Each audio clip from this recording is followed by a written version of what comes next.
time, there's a certain amount of self-accountability that should come out, become, and develop as a result of coming up in a disciplined household. But rather than be disciplined enough to be free, and we don't think about those two as linked together. We think freedom means I'm just going to do what I want to do, and those of us who grew up into adulthood realize that that's not what it means, that there is discipline that has to come with it. When you don't have the two linked together, you end up in bondage in your liberty and dependent upon somebody else. Prolonged exposure to spiritually neglectful environments creates a religious system dependence and lack of understanding of the nature of truth and reality.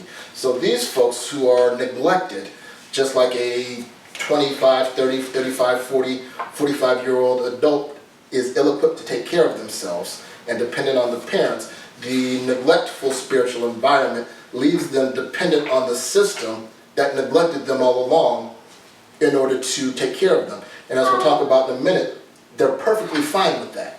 The system loves the fact that these people are dependent on them, even if they complain about it. Because, and I don't want to get ahead of myself, but it's designed to feed on, in a cyclical fashion, the dependency that they create. And we'll talk about that a little bit more. Questions or comments so far? No?